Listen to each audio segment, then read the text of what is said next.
In October of this year, the sequel to the highly praised animated movie Spider-Man Into the Spider-Verse is expected to release, and with the end credit scene that it had and the trailer that was released, it is clear that Spider-Man 2099 will make his debut on the big screen this year. A more unfamiliar character among fans, I've decided due to my lack of uploads and just excitement for the character, that I will make videos on the original issues of Spider-Man 2099. This video will only cover the first issue in the title, but as I continue to cover this run, I will be doing it multiple issues at a time. Before I begin, I actually want to give a quick appraisal to Smokey's videos, as the way in which he covers comic stories has heavily influenced me and inspired me to create this video. If you guys are into this style of narration, I strongly suggest checking that channel out.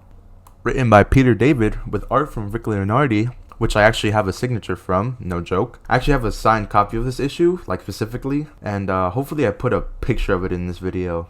Released in 1992, here begins my cover of Spider-Man 2099.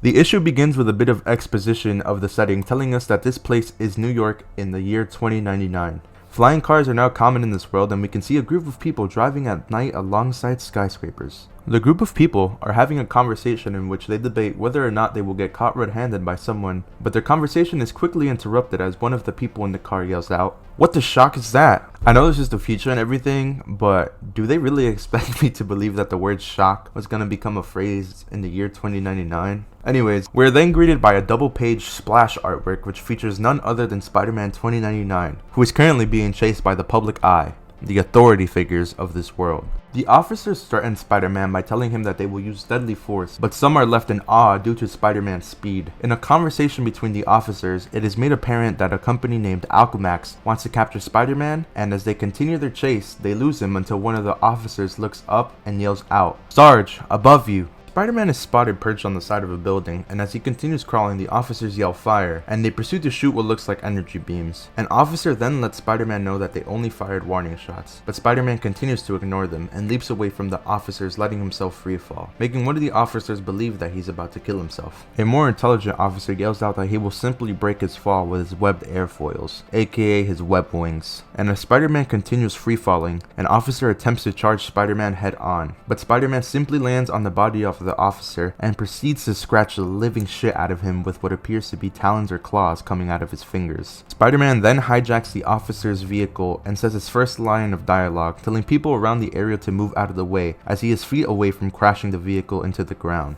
The officer yells out and tells Spider-Man that he attempted to kill him, but he simply tells him to shut up as he carries him away from the exploding vehicle which just crashed. Spider-Man dumps the officer on the ground, and as the public eye continues to chase him, the chase is quickly ended as they lose him in the pool of people which appear to be shopping at a mall. The story then transitions to an apartment in Babylon Towers, where a man is bombarded by the bright lights which automatically turn on as he walks in the apartment. The man yells for them to be dimmed down, and with the apartment now entirely dark, a voice off panel refers to the man as Miguel, and the voice continues telling him about the temperature outdoors and the weather forecast. The voice is then shown to be an AI hologram of a woman and informs Miguel that he has been exerting himself. The hologram Lila tells Miguel that he has 6 pending messages and asks if he would like to see them. Miguel agrees, and the first message is from a man named Tyler Stone, which firmly tells Miguel that he should see him soon because they both know he needs the drug. Miguel disregards the message, and the next that plays is from a man named Gabe. He tells him that the company he works for is nasty and shady, but that regardless of this, he still loves him.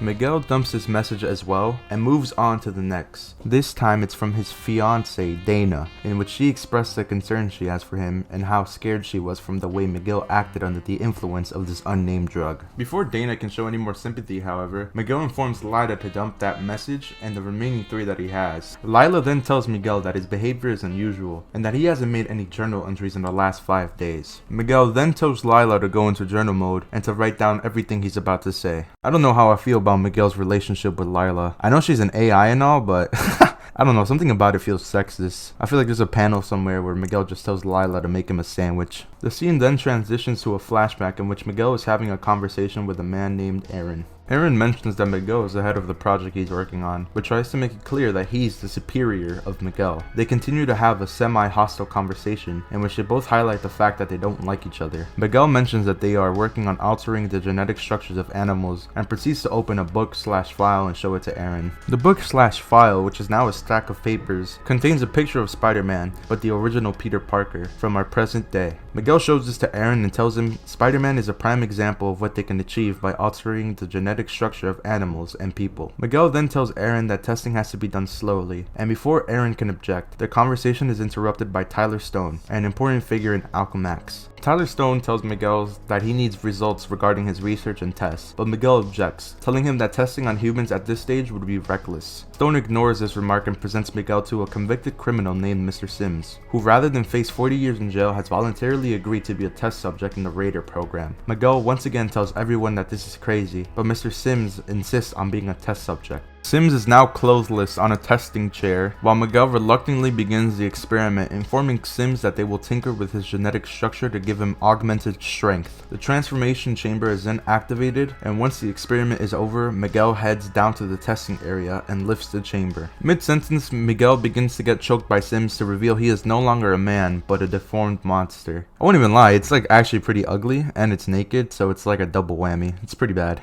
Miguel pleads for help while getting choked, and Sims is quickly shot dead.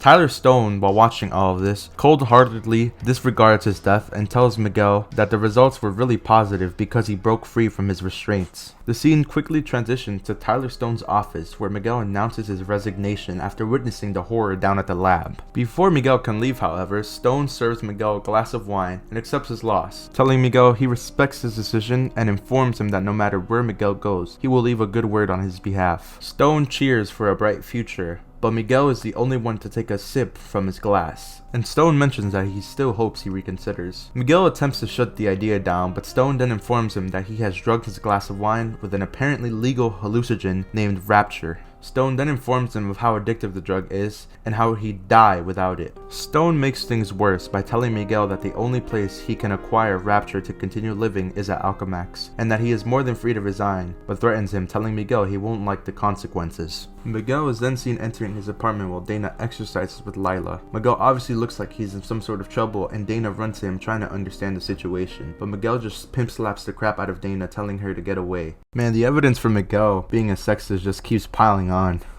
I was looking at the panels again, and I realized that Dana looked a bit deformed in the hologram because Miguel bruised her eye badly. I didn't want to shit on the art earlier or roast Dana's appearance, but yo, he hit her hard, oh my god. Miguel comes to his senses and apologizes to Dana, and proceeds to tell her everything that happened. Miguel tells Dana he is now trapped at Alchemax because of his addiction, but Dana offers to buy him Rapture on the black market, which Miguel gets offended by because he thinks Dana wants him to be a drug addict. Dana quickly shuts this idea down and they proceed to hug. Look at her eye, the bruise is literally the size of a fucking golf ball. Miguel is once again seen at Alchemax, but this time he has sneaked in and is back at the lab where he wants to perform the Raider program to tinker with his own genetic code so he can become his former self before ingesting Rapture. Miguel is now sitting at the chair Sims was at earlier, and in the backgrounds of the panel an onlooker is visible, watching Miguel experiment on himself. The onlooker is none other than Aaron, Mr. Stone's personal kiss ass, and he begins hijacking Miguel O'Hara's experiment, pumping up the levels of spider and human DNA to kill Miguel. The experiment chamber explodes, but to Aaron's surprise, Miguel is still standing.